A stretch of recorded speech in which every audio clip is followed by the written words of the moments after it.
మా అమ్మ వచ్చిందంటే చాలండి బద్ధకం అయితే వచ్చేస్తుంది. ఎందుకంటే మా అమ్మ అన్ని పనులు అయితే చక్కబెట్టేస్తుందండి. శనివారం సాయంత్రం అయితే మా అమ్మ వచ్చింది.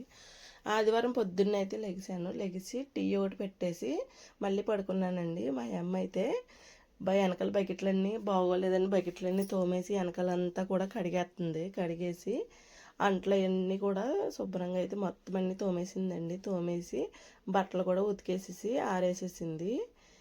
ఈ పనులన్నీ చేసింది. ఈ లోపైతే నేను లెగిసి మళ్ళీ స్నానం చేసి మా అబ్బాయికి కూడా స్నానం చేపిస్తే మేమిద్దరం అయితే రెడీ అయ్యామండి. అలాగే మార్కెట్కి అవి వెళ్ళి వెజిటేబుల్స్ అవి లేవు, వెజిటేబుల్స్ అవి తెచ్చుకుందామని ఇంక రెడీ అయిపోయి బయటకు అయితే వచ్చేసాము. బయటకు వచ్చేసి రైతు మార్కెట్కి అయితే వెళ్తున్నామండి.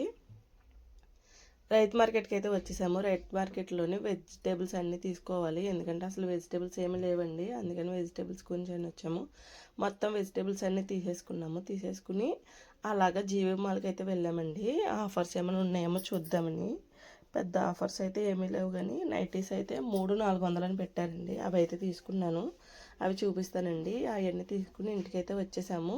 ఇంటికి రాగానే నేనైతే తింటున్నాను. మా అమ్మ అయితే కూరగాయలన్నీ అయితే సర్దేస్తుంది. సర్దేసి మా అమ్మాయి వంట కూడా చేసేస్తానందండి. మా అమ్మ అయితే చికెన్ ఫ్రై అయితే చేసింది మా బావకి మా మావయ్య గారికి. నేను మా అమ్మ అయితే సండే నాన్ వెజ్ అయితే తినమండి.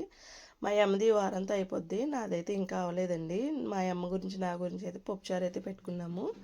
పప్పుచారులో నంచుకోవడానికి అప్పడాలు అయితే వేపుకున్నామండి.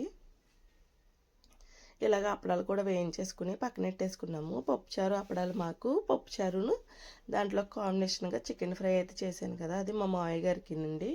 జీవమాలకి నైటీలు అయితే తీసుకున్నాము కదా, నైటీలు అయితే చాలా బాగున్నాయండి. 3,400 అంట. పర్వాలేదు అనిపించింది నాకు. క్వాలిటీ కూడా బాగున్నాయి. ప్యాంట్ వచ్చేసి 250 అన్నారు. సరే అని తీసుకున్నాను.